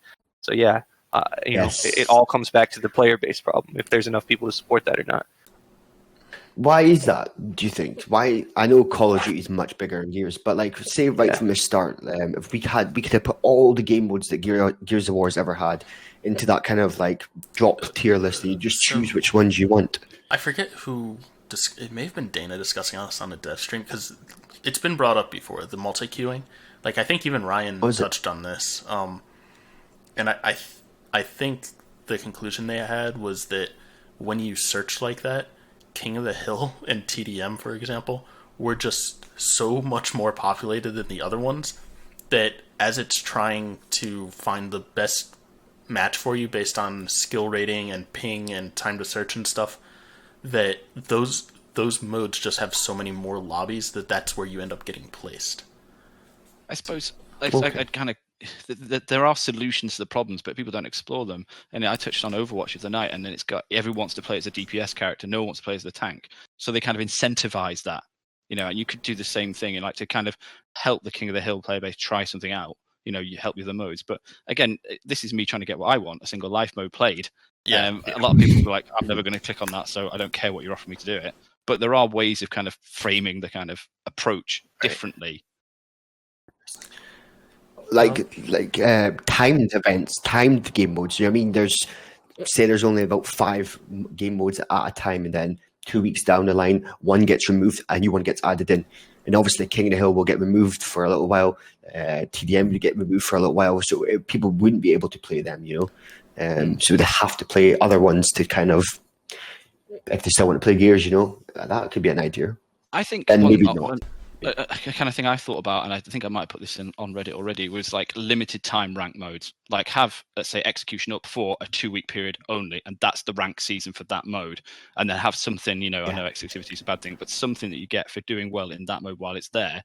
And then people can jump in like, oh, I can see executions on, I'm going to make a time to play it then, because you're always going to have a core of people playing King of the Hill, but it doesn't mean you can, get them to try something else out for limited windows, and then they can go back to what they like anyway. Yeah, I think limited time modes, I never really thought of it in the terms of ranked, because I didn't think people would be able to progress far enough in the ranking ladders in like a 1 or 2 week period. I thought of it more in the like quick match perspective of, because I personally don't care about ranked. Like, I don't care what my rank is. So I'm fine with like, all right, let's put execution in quick match for 2 weeks, and then switch it out for Gridiron, then switch it out for Guardian, or something like that. I suppose the element of kind of like a ranked thing, and that you can throw out like weighting, make it completely different. Like one match can see you shoot up and like really make it kind of like feel like easier to progress, or easier to go down as well. Like everything gets changed, but putting it in player at any mode, let's say Warzone, Gridiron, and or Guardian, you're changing how that mode appeals. Like people like ranked. I don't love King of the Hill, but it'd be stupid that other people don't. People like ranked. The people don't want bots, but they want full lobbies. These are the things that who's playing matches Guardian unless you love it, because it's quite often you get 2 people on one side, 3 people on the other. And it's like, no, I'd rather wait for a rank mode. Yeah, I think a lot of the problem with quick play is I think they need to kind of go back to the drawing board of how they do it, because even if you're someone who doesn't necessarily play ranked because you really want to sweat and you really care about your ranked, a lot of the times you just play it because the quality of the match you're going to get is significantly higher, because it's going to be a full lobby and you're going to get to vote on the map before you get there. Yeah. And I think if in quick play you had some kind of a guarantee that like there's not going to be a whole bunch of bots and that the teams are going to be evenly distributed, I think people would, like, I can say personally I would play quick play a lot more, even though I'm right now pretty much exclusively a ranked player. I would play it more if it wasn't just such a terrible experience half the time. Yeah, people, boomers of this conversation would remember that ranked offered the achievements in Gears 1 and player did not. Yep. So a lot of people go into ranked then because they're like, well, I'm playing, I want to have the chance to earn something. And then the player games, which is how I always see it, was kept for like kind of like social events, like people playing with their friends and they want to break the rules of having, their friends on another team, that kind of thing. It's like, I personally don't play ranked because, well, it's partially because I don't want to sweat. And it's like, I play with like 2 or 3 of my friends and we're all different skill levels. And most of the time when we're playing, we're not talking about Gears, or we're not like communicating about the match. We're just like chatting, having a good time playing with each other. So I don't want to go into ranked. Yeah, and I don't want to get wrecked in rank because of that. And it just kills the mood. And the other thing is the amount of time that you spend in a match. Like it's you play less matches when you play ranked because you have to spend that time searching. Yeah, that is true. So I think that time to search is my biggest dislike of ranked right now, probably. That's fair. Gears 3's quick play was very good. Yeah. Did you just like that? Yeah, I loved Gears 3's quick play. Yeah, I think back then, especially because a lot of it comes from Gears 1 to 3, the ranked system, all it meant was you're going in a lobby with someone else. Like, there was stuff going behind the scenes with how it match made you, but it was just, you're going in a lobby, it's going to be pre-filled out and you're going to vote for your map. And probably the people who you're playing with are going to take it a bit more seriously, but there was not this whole bronze through diamond through masters thing attached to it. So it was kind of just, it depended on how you wanted to play the game. So that's kind I think we should remove that, in my opinion. I think it needs to be removed. Ranked? I was going to say that, the ranking system, I don't like it. People like to see an achievement, but it's so wide. Like, why couldn't bronze and silver be one division? Like, the skill level doesn't really matter. I mean, Gears 2 launched with 5 rankings, I think it was. I love that. That's my favorite. Yeah, that true skill or there was no visibility to like where you were on it, or like if you were ranking up or ranking down or whatever. It was just like here's your 5 things. But I think Gears 2, if I'm going to might contravene you here, chaps, and think it launched with just a number that went up and down, wasn't it? It was it was a symbol. But then they put in the emblems. I think was not straight symbols. away. No, that was first. Oh, That yeah. was first. Oh, okay. Have I got it the wrong way around? Yeah, but then that was kind of symbols. Yes. Which is essentially the same Then it thing was just a now. number. But we've got so much more granularity that people are kind of bamboozled by it. Yeah. Yeah, so I guess we've sort of been talking about ranks, but that was actually our next topic on our list here. Right. So let's continue with the discussion of should ranked even be a thing? Yes. Like, let's think about stop talking about Gears 5, talk about Gears 6. Should there be ranked, and what would you like to see changed for Gears 6 ranked, if they have it? Really quickly, I'm just going to run to the bathroom. I'll be back in like 5 seconds. I think maybe kind of like how you view ranked and non-ranked. Why are we making this? The segregation. Why not just make one mode that's competitive and good and everyone enjoys it? Why are we separating it out from the outset? I don't get it. So why call it ranked? Why not have competitive mode? Just leave it that everybody's in the same thing, and then have like kind of sandbox mode for people who want to do player. The ranked has got its connotations that I don't necessarily enjoy, but I think the good things about ranked is the quality of match. That's what people go there for. Do I care about my rank? At the end of the day, no. I want it to be good. I want it to be high. I want to see my kind of skill rewarded, but it's not the be all and end all. Yeah. For Gear 6, I would like to see a whole new kind of change in the way that ranked is a thing. So we have you search quick play. I mean, there's quick play, then you join a lobby, and then it's randomized the maps. It's randomized the game mode. And the same for ranked as well. You don't actually choose TDM, choose King of the Hill, choose execution. You just get put into a lobby with 10 people, and then it just gives you a choice of picking the actual game mode and then choosing the actual maps, and then you go and play it. So you don't actually know what you're going to get. Yeah, I thought about that before. Spices Gears up. Yeah, because that kind of gives you your, it's not your skill level in King of the Hill or in TDM. It gives you, this is your Gears skill level. Your Gear skill level. So, because there's players that can adapt to anything.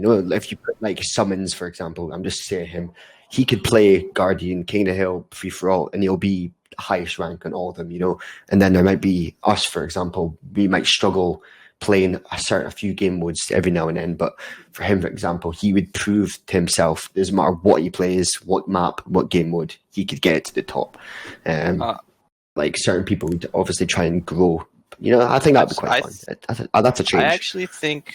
Sorry if I missed anything crucial while I was in the bathroom, but I think you should have a ranked system in Gear 6. But I think one of the many problems I have with the system in 5, and I can go into more of that if we want to, but is that I just think it's kind of completely redundant to have a rank for each game mode, especially when the player base is as small as it is. Because honestly, right now, it's just a lot of it is just more a measurement of how much time you've put into ranked more than it actually is how good you are. But more if you're masters in King of the Hill, you're probably going to be masters in 2v2. You're probably going to be masters in free for all and stuff like that. And I think a lot of the problem is if you spend early on, it's less of a problem now because with ranked resets, if you're masters, it just sets you back to Onyx and you go to masters pretty quickly. But when you first start, you're in bronze and everything, and you might be someone who's really good and say you just want to really grind your King of the Hill and you spend all this time in King of the Hill sweating and being a Masters player, but then you say, okay, I want to go get in some other mode. You go in that mode, you're bronze 1, and you might be playing someone who is legitimately should be in bronze and actually is bad at the game and should be in a protected gate with other people who are their skill levels so they can have competitive matches, because that's the whole point of having a ranking system, is to have competitive matches where you should roughly win half your games and lose half your games because you're playing people who are as close to as good or bad as you are as possible. And if you just separate it out like this, and it just creates a mess where you go into 2v2 as a bronze 1 and you play someone who's legitimately a bronze 1 because you spent all your time playing King of the Hill. And I think what it could benefit a lot more from is to just you have a global rank, and that applies to all the game modes in ranked. And if you're masters, you're matching with other masters. I agree with that. Rawr, I don't necessarily agree that it should be one playlist that just has all of the modes and stuff. Okay. The reason I disagree with that is just that there's people who want to play certain modes. If I want to play King of the Hill and I want that competitive, fairly matched thing, then I would be playing ranked, and I want to play King of the Hill. I don't want to get put in TDM, for example. Yeah. Okay, I get what you mean. Yeah. I think it might encourage quitting. Like if someone doesn't want to, like if someone doesn't care about the rank but they want a competitive match, they might quit. But you guys both are on the same page of a unified rank that's across all modes. Like a gears rank, and it doesn't matter what you play, you're going to be getting put up with the same kind of. That makes sense. Maybe that needs to be the future, man, because all these different ranks for each game mode, it really is just a bit of a downer, as you said, Blin. It's playing with bronzes is not fun, because you're a masters, but you have to grind your way through the bronzes to the silvers to the golds. It's no fun for the bronzes either. I mean, because they don't want to be in a match with someone who's way better than them, and they're trying to legitimately get better at the game. I mean, I can imagine back when I was first starting out on Gears 1 and 2, and I was just a little kid, I was a squeaker, but I was trying my best, I was enjoying the game, I was trying to get better, and if I just got put in with a bunch of sweat lords, and I was a little kid, maybe instead of actually putting the time in and getting good at the game, I would have just quit, and I wouldn't be here today. So it has a lot of ramifications. I'm kind of curious as to why they got rid of the placement matches thing. Like, I get that they're in a ladder now. Yeah, I agree. But just resetting everyone was dumb. Yeah, resetting everyone to bronze was the issue. Like, what they do now at the end of each season, where they just set you back a few ranks, that works fine. But when they initially launched the ranking system, they needed placement matches in there. They shouldn't have set everyone to bronze. I still think even resetting everyone to Onyx, there's problems with it because, and it's more not that it resets you to Onyx, and it's more just a product of how the matchmaker works. But because if you're Onyx, you can match with people 2 up or down, then you can play silvers, even though you're Onyx, but you're actually a Masters player because the season just reset, and you're playing a silver who might have just got out of bronze, legitimately just started, and is an actual legitimate silver. And so you're still at the beginning of the season, the quality of the matches is really, really low. Yeah. And honestly, throughout the season, they're really low. And I can talk about more like that later because, frankly, I think the current way GP is allocated is just kind of ridiculous, and it doesn't really have a whole lot to do with how good you actually are. Go ahead. I haven't really chimed in on this, but I think I agree with it overall. The only thing I'll disagree with is that I'm never getting to King of the Hill Masters.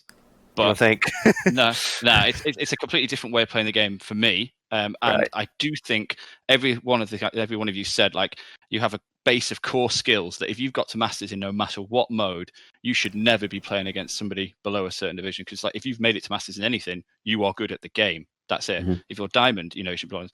And you made a very good point, Boolin, in that bronzes should be protected. You want them to kind of progress. And I think this is TC not knowing what they wanted to do and what they think we wanted. So we want the progression. We always want to be going up the mountain, never at the top. Right.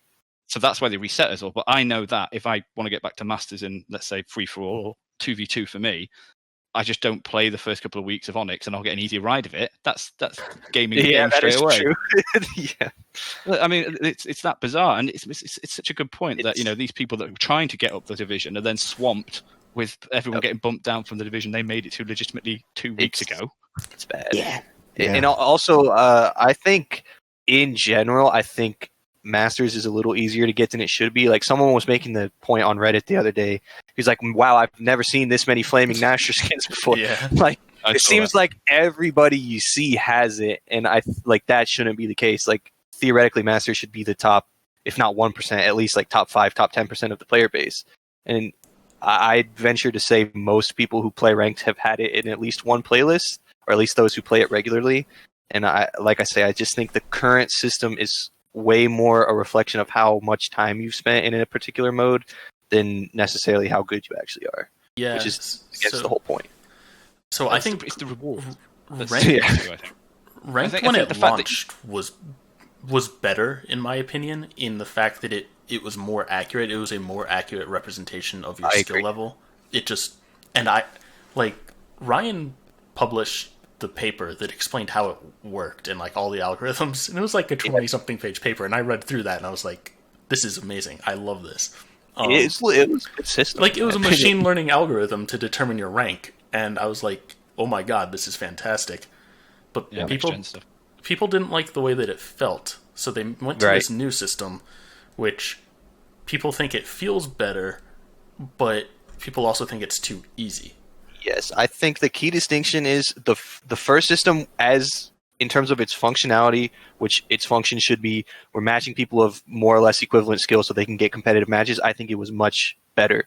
But I think the biggest problem everyone has was the lack of transparency. Whereas on this one, the transparency is great. You know exactly why you're moving up or down, even if you probably disagree with it, because some of the ways they do it is really dumb. And whereas in the old system, it was probably more legitimate. Like you could play really well, but your team lost. You could drop like 150 kills or something ridiculous on Koth. Your team barely loses, but you would still rank up. And on the flip side of that, your team could win, and you played terribly, and you probably didn't deserve to win, and it would move you down. But a lot of people would say because it doesn't really show you why the hell you're moving, and if you don't really dig into it and try to understand, which most people won't, because why would they, then it just feels frustrating because you don't understand why you're moving up or down. Yeah. I've got one more thing to add in this subject. Oh, sorry. No, go ahead. We were talking about Gears 6, Barbie, about things to what can make it more fresh. We haven't actually seen proper leaderboards since, I think, Gears 3, when you saw weekly, monthly, and overall. That's literally one of the most important things to me, and we don't have that. We haven't had it in Gears 4 or 5. I thought we were going to have it in 5. I'm pretty sure it was Gears 4 time frame. Liam messaged me one day and was like, hey, what are you looking for in leaderboards for ranked? And I was thinking like, that's interesting. I guess they're doing some research to figure out what people want to see in leaderboards. But then I didn't really have much input because I don't care about the leaderboards. But I assumed that like, maybe they're actually going to be doing something, but we never saw it. It's a huge thing. People grind that thing. Like, see, when it was weekly, like people would want to be on top weekly. It was one of the most passionate things, and it keeps people wanting to play. You know, it's interesting because that's like, it's not a sign of skill. Like, it's not your rank or whatever. No, but it's a different target for people to go after. Yeah, exactly. You could be really average at the game, but play it just more than the best people that want to grind and beat them because you've just played the game more. You know, yes, and it's almost a better. Like, I hate to say this. Well, no, like, I hate to say this as a player, but, like, it's almost better for the coalition because it's incentive for people to keep playing. Like, right now you hit Masters and it's like, okay, I hit it, I'm done. Exactly. But a leaderboard that has daily, weekly, monthly, all-time, like, that encourages people to keep playing all season, or not just all season, but, like, the entire life of the game. Something else that's weird, there used to be a Masters leaderboard before the Operation 4 change where they added the GP system. Now, it didn't really make a whole lot of sense. It wasn't very clear, but it did exist, and that was something for Masters players to say, okay, I'm Masters, but at least I can try to grind to be in the top 1% of Masters. So I didn't know with top 4, they just got rid of it. Yeah, I didn't know that they got rid of that. That's interesting, especially with them being so transparent around the way Gears points work right now. It's odd.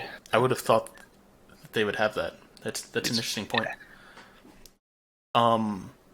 So what do you guys want to, going back to Gears 5, what do you think should change for the ranking system? They're not going to do anything like huge, I imagine. But there's still some operations left. There's still some rank seasons left.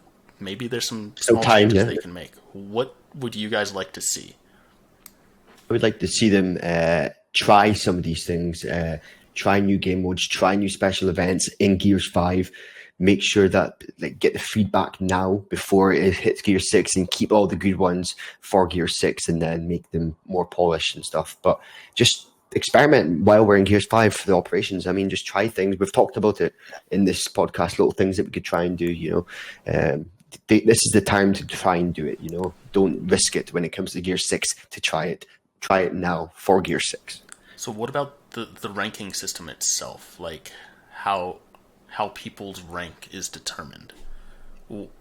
What do you think they could do within the bounds of Gears 5 or within this time frame and their resources? One thing they should do and could do is change it to a universal rank mode rather than mode specific. The Gears ranking, it doesn't matter what game mode you play. Yeah, correct. I was thinking that might be difficult to do, but maybe it really isn't. I mean, it would be tough in the sense that it would be strange for how they would have to decide how to move people from where they are now to the new one, because I guess theoretically they could just say, okay, whatever your highest is, that's going to be your new global rank, or Wipe they it. could do Just another wipe it. reset. That might be better to do another reset and just start everyone with it. But I don't know. I would think love so. for them to keep the current thing that they have for let's just call it Op 7. Op 7 they keep the current thing that they have, but on the back end they have a unified rating that basically just starts everyone from bronze again or whatever and calculates it throughout the course of the season, and they just see how well that works and see if it's something that they want to implement. Like, so it's nothing that we can really see, but it's something that they have going on to test out. You could test out. Okay. Yeah, I think. I don't know if they could do that, but As for the system, I think the main bullet points I had jotted down was like right now I just think that it is too easy to get Masters. Like there's too many people in Masters for it to actually mean what it should mean, which is that you should be in like the really upper top tier of the game. There's just too many people running around with Masters skins. So I think what they should do is either make it it's not ideal, but make it take more GP to be Masters, but that's kind of just pushing the time gate back more than addressing the actual skill. I think they would kind of have to reconsider how GP is gained.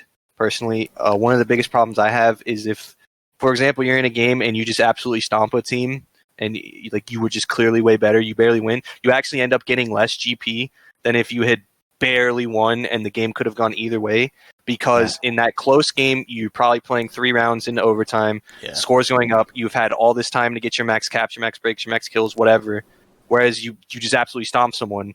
I've literally had games where I've won and we've destroyed the other team, and because we won so quickly, I actually lost points because there literally was not enough fights for me to get enough GP to offset my entry fee. So that I think they need to rethink that a little bit. And I think the other biggest thing they need to do, that I don't understand why they don't do that every other game does, is match. Like, a lot of people say, oh, there should be no stacks. I completely disagree with that. You should just do your best to match stacks with other stacks.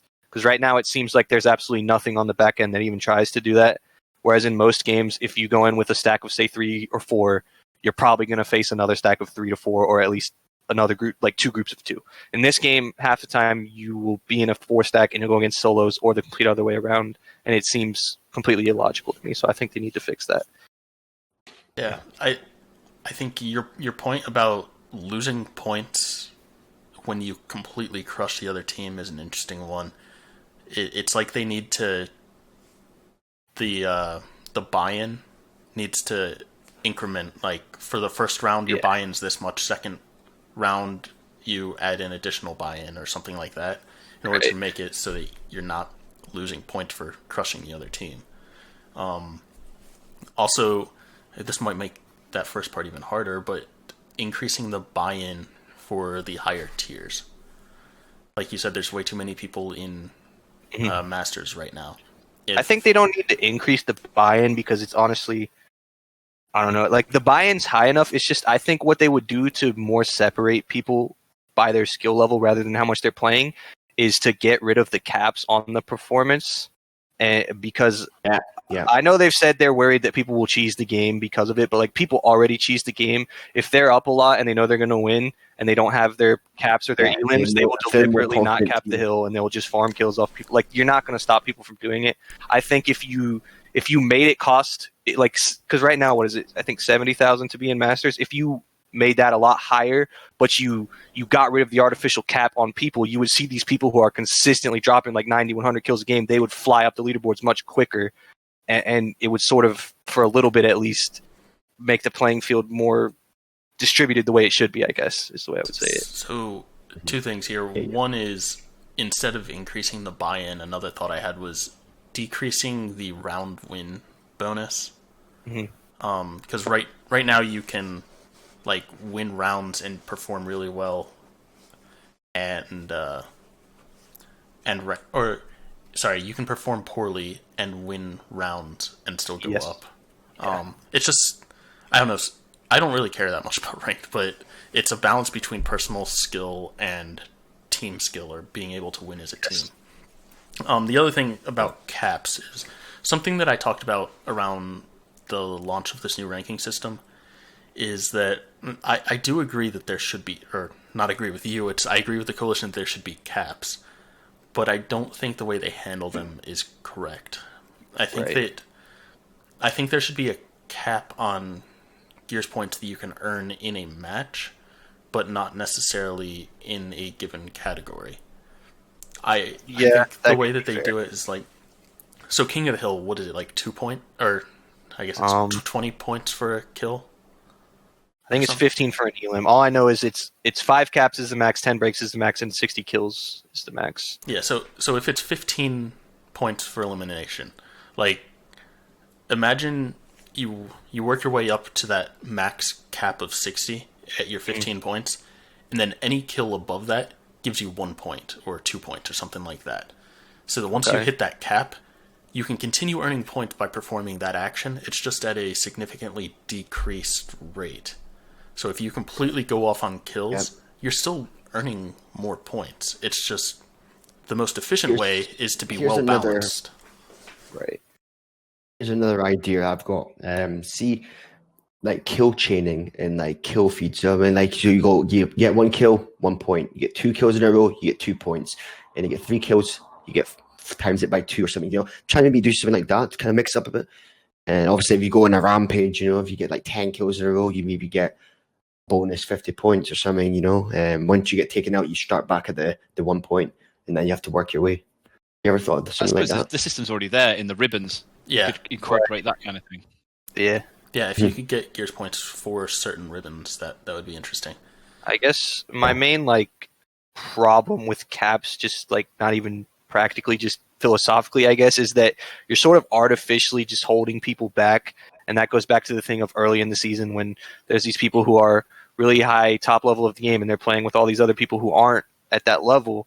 And the only reason why they're still there is because they're just being kind of they're going to reach the top level eventually. It's just because TC's kind of artificially capping their points that it's going to take them longer to do so. And then I also think another big problem is, which this goes back to the player base issue, being able to play 2 tiers up or down, I think is really dumb. I think that defeats the whole point, because that basically means if you're in gold, which theoretically that means you're about flat average at the game, you can play pretty much anyone that's not a Masters. In fact, you can play literally anyone who's not a Masters. So you can play a Diamond 3 and you can play a Bronze 1. That's the ranking system is not doing anything at that point. Yeah, +2 -2 is not a good system. But like you said, player base is kind of limiting factor there. Because when it was just one, when it first launched in Op4, the matchmaking times were kind of ridiculous. I was waiting 20 minutes to get a game of free-for-all, so it's tough. Yeah. I get you. So what about TDM? We have TDM in ranked right now.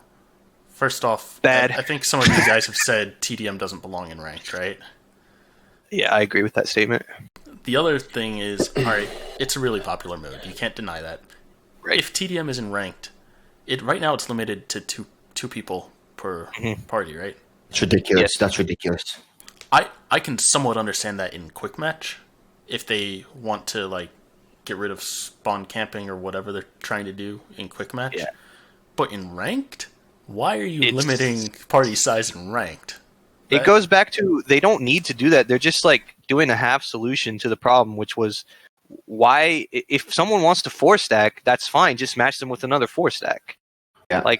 Even if that means they have to wait a little bit longer. I don't understand why you have to just cap it. I used to love playing TDM stacks against another stack. I would love it. Oh, dude, I loved it. I think TDM's terrible, but there are people that like it, and if they have a group of friends that they like to play with, they're kind of screwed. They have to. If you want to play ranked with your friends, you can only play King of the Hill. That's your only option. Ridiculous. That's why Gears is at the stage it is right now, because there's no other. People don't like King of the Hill. Yeah. There's people would rather play Guardian. People would rather play Gridiron. People would rather play TDM stacked than play King of the Hill stacked. It's a different concept of Gears of War. It's a really, really, really niche. It's popular, King of the Hill, but it's niche because it's the way that you have to play it. I love it, but I sympathize with people who don't like it. But that's genuinely their only choice if they want to play with their friends in ranked. Yeah, I don't like playing King of the Hill, and I usually play with friends. So, I like playing Guardian, and I like to play ranked, but yet I can't, so I have to go play quick play against bots, and it's just yeah. I think they did the 2 thing in TDM, which is a mode I don't think should be in ranked, because of all the people kind of crying out for a solo queue mode in the aftermath of free-for-all getting a ranked slot. I mean, Yeah. it's the people that want to solo queue into King of the Hill that have kind of forced the changes over there. Like, this is a ranked game type for ranked teams, but people don't want to play with people they don't know. But that's their problem. But PC have gone, okay, we'll make this mode that no one really likes. It's Cater not to the really, solos. it's not competitive. I mean, people like kind of desperately shouting out for Wingman and stuff, but that slot that's kind of taken up by the TDM player base with 2 people. Like, I get that 2v2s, that's the mode I play at the moment. Right. Is popular but niche as well. Those are 2 ends of the spectrum. It's almost like King of the Hill. TDM gets a lot of plays because it's the bleed over from people who don't want King of the Hill. That's what it is. But it doesn't mean it should be a ranked mode, in my They opinion. had the logic of, like, when they first announced it, their playlist choice was, we want to have, King of the Hill is the team mode.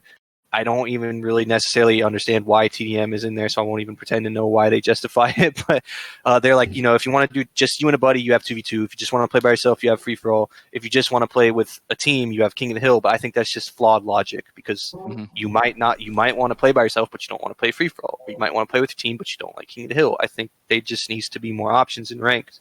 Yeah, but that doesn't. I don't think that that doesn't entitle you as a player to kind of insist that there's a solo queue mode that affects these other team-based modes. Yeah, I think you shouldn't limit people's ability to play with one another at all. No, and that's what they have. Should be open. They have. It needs to be open. I think there needs to be some sort of change in Operation 7, even just going into Operation 7 to make it more fun, because we're not able to play with friends really at the moment. Right. I play arcade. Arcade is like the main thing that I play with my friends right now. Really? Because, like, I don't know. Well, one, it's just a different experience, but it's, hey, I'm playing with my friends and I want to have a good time. I don't want to play ranked, and yeah, I don't know. Ranked really does need more. It does. I think something to bring up also. I know people have a lot of mixed opinions about 5v5 versus 4v4. Personally, I think the game does play better 4v4 on most maps. Some maps, like Spire, are just obviously not built for it, but I think 4v4 plays better. The problem is, you've had for years 5v5. You've had a lot of people that have been playing Gears have been playing for years, and if they're playing in a friend group, there's a lot of 5 stacks that have been formed over the years. They literally can't play ranked anymore, and that's why you'll see in Guardian a lot, because Guardian, I think, if I'm not mistaken, that's the only way you can be as a 5v5. That's why you will see so many 5 stacks in Guardian in quick play.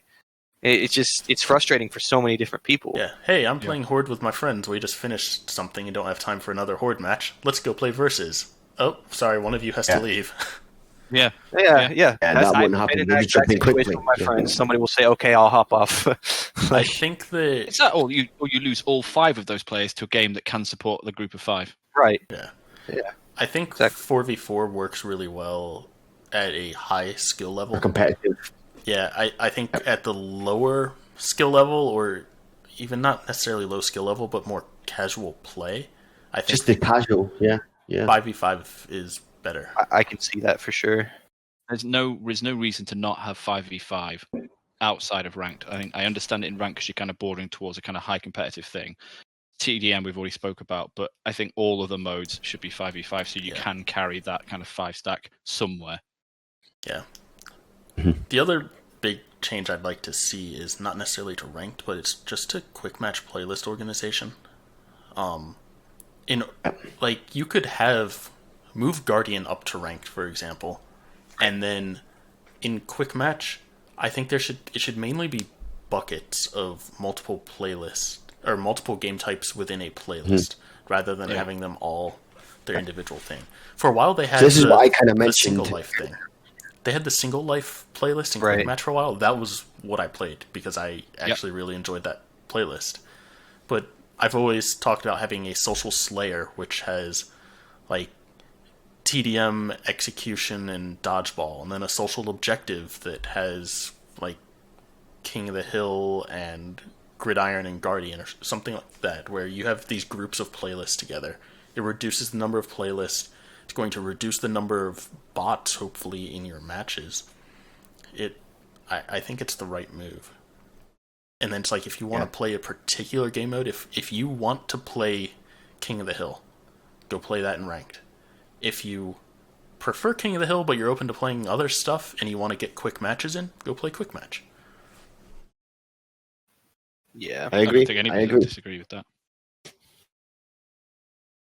All right. I've got one other topic to bring up. Is there anything that you guys wanted to discuss before we get into that? No, I'm happy to listen to what the next topic is. Yeah, same. All right. So the next topic was it's kind of wrapping things up. I wanted to end on a positive note here, and that's what are you personally most excited for the future of Gears? And let's think more of like the near term future, not long term. Okay. Yeah. Does anyone want to go first on that? I think I'll go first because the ideas might be used up. I think, depending on how short term, let's count Gear 6. Wait, actually, one second, Rosie. Wyatt, I am reading the chat. I want to discuss reading the chat. To the side, I am my reading eyes. the I've chat. just seen him put the kappa face like every 10 minutes. Yeah. Yes, no, I think short term, let's exclude Gears. I like that TC have tried to do other games inside the Gears universe. That's good. I love the fact, and I love this, that the character skin design is probably the best it's ever been for Gears. But I love, and it's a minor thing for me, the character line interactivity in games. I think it's fantastic, and I think they deserve a lot. They're not the first to invent it, but short term they could have built on that. That's what I'd be excited for. I think the stuff we discussed around ranked short term could be implemented. Certainly, I'd be so excited to see them try these kind of things. Whether or not they do, I don't know. Right. Yep. All right. I don't have much more to say. I'm trying to kind of think. I mean, because you're thinking short term, kind of in the near future, positive things. Like obviously, just them being more open with us. Just tell us what's coming. Maybe a little bit more in time, and not just leaving everything last minute. If they've got ideas, maybe put them out to the community. Try and get more feedback on it. Trying to kind of go down that route instead of kind of maybe keeping things to themselves and secrets and stuff. Like maybe just try and be more open, and that would be more of a positive thing. Do you agree? If they were more open and more just willing to ask? Lack of a negative thing is a positive. Absolutely. Yes, exactly. So that could work on both ways. But overall, I just think Gears, it's in a good state. It's just there's things that needs to be changed to make it better. Like as we talked about, 5v5 can offer some game modes, allowing TDM being 4v4 full stacks, whatever game mode it may be. Just let your friends play with each other, and the ones that want to play solo, it's your own fault. You want to play solo, it's a challenge, okay? But the ones that want to play as a stack should be allowed. So that needs to be changed. That would make it more positive. And yeah, that's all I've got. Right. First, I would just want to say that even though it can seem like we're being negative, that it does come from a place of positivity because I do love the game. Like, if I didn't care, I wouldn't be here. I'm just some random guy that was lucky enough to be invited onto this. I'm spending my time talking about how we can make the game better. The only reason I do that is because I really do love the game, and I just want to see it get better. So I just want TC, if you're listening, we don't hate you. We just get frustrated sometimes. Positivity. The thing I'm looking forward to the most is I actually really like Control, and I think it would be really cool to see it in Ranked. So if that ever does come, whether it replaces King of the Hill or not, I will really look forward to playing that in a more competitive environment than just in the events. And just looking forward to seeing whatever the new maps are, because I'm always excited for the maps. Yeah, I think the most exciting thing for me near term is really starting to see them making these small changes that might be hinting at what we could see in the future. Like them adding in Control. It's almost like that's a beta for them to test out stuff that we might see in a future game. Or if they start adding in, I've asked for private match options a lot. If they have added a few additional options, and seeing them add stuff like that is sort of just something really hopeful for maybe it's something they're starting to give more thought of in looking towards the future. So that's my the thing I'm most looking forward to is seeing these really small things that might be hinting at some really big changes for the future. So with that, let's go around the room one last time. If you have any closing comments, and then also let people know where they can find you online. So I guess we'll start with the same order that we had at the beginning of the stream. So Rosie, you're up first. Yeah, I think what Boolean said there is absolutely right. Everything comes from a place of positivity. I'm spending my Saturday night talking about a game, hopefully that it'll get better. That's the kind of thing. I think a lot of the work they've done is underappreciated. But yeah, I'm really glad that you've asked me on again, chaps. I haven't outstayed my welcome this time. I am on Twitter. I use it infrequently, but if anyone reaches out, I always kind of respond. You'll see me primarily on Reddit, probably having like nuanced arguments, but I'm just bitter about things probably. But yeah, reach out, say hello. I always try and respond to people who say hello on Xbox as well. Rawr, what about you? Sorry, can you repeat what you said? Oh, yeah, no. Discussing something there. Yeah, I saw it. No, just closing comments. Like, is there any last closing comment you have? And also, where can people find you online? Oh, which, by the way, I have, if anyone watching this on YouTube, I have all of the links down below. Again, thank you very much, chaps, for inviting me. I do appreciate it. It's been great to talk to you, Rosie and Bullen, mixing it up, different kind of people. I normally wouldn't maybe hang around with you guys, but now getting to talk to you guys more in depth, hopefully we can maybe meet up one night and play some gears, that's how cool this tonight has been, to meet new people. But yeah, man, thank you very much for inviting me. You guys can check me out on my Twitch, my YouTube, and my Twitter. It's all Rawr93. But yeah, man, thank you very much. Appreciate it. Mannis, what about you? Yeah, my closing comment would just be to say thanks again for having me on, especially since I'm not someone who's really well known at all. I really appreciate the opportunity to come on and talk with you guys and just get my thoughts out there. If you're looking to find me, you're going to have a tough time because I have different names on everything. But if you want to play Gears of War with me, then my gamer tag is, as you see it on the screen, Super Mannis. Unfortunately, we can only play King of the Hill if we're going to play ranked. But, if you want to join in on that, feel free to add me or message me or whatever. And I am fairly active on Reddit. My username is dchaney2017 on there, which I'll put in the Twitch chat because you might not know it. And just thanks again for having me on here. Yep, no problem. Yeah, thanks for joining. And just to go through the chat and knock out a couple of those things that I just saw them all being asked there. So, why aren't you guys affiliated? Honestly, I don't even know what Twitch affiliation is. Like I haven't paid attention to that at all. I don't care. I do this content stuff for fun in my free time. I'm not here trying to make money or become a partner or anything. So I think you should get yourself affiliated so people could support this and make it bigger and better for the Tac-Com. Even just a little support goal. It's that thing. You get an emote, a Tac-Com emote. That could be important. Get that out there. There you go, Jesse. You can make an emote for us. Yeah, definitely. Yeah. So that answers that question. It looks like we're not affiliated because I had no idea what it was. Then there was what would you like to see from campaign DLC? That's a good question. Yeah, I actually question shadows. Personally, I thought Rom's Shadow was cool. Being able to see the Locust side of things. So yeah, I think something being able to look at something from the Swarm side would be cool. I know we already went around the room, did closing comments or anything, but is there you guys want to add anything about the campaign stuff? I think it's a nice little vehicle for these little campaign DLCs to tell a story inside the universe. I really quite like actually Shadows' idea, but I don't like his last sentence though. Good point. But stuff like, let's say Marcus, we just imagine he's just sat somewhere on the intercom to Kate throughout the campaign. He could do something. He could do a mission or something like that. You could tell little almost short campaign stories. And I think that's what a DLC should be. Even do, and this would be crazy, an anthology of short stories from different characters' perspectives as a DLC. Yeah. All right. Mannis, any campaign thing for you?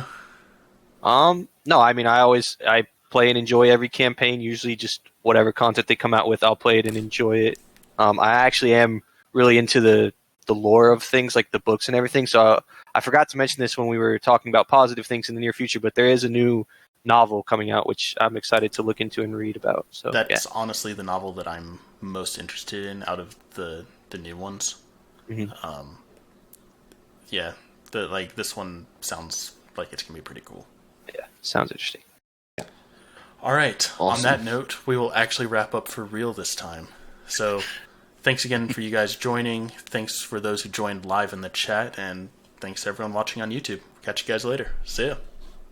Thanks for having me, guys. guys. Peace.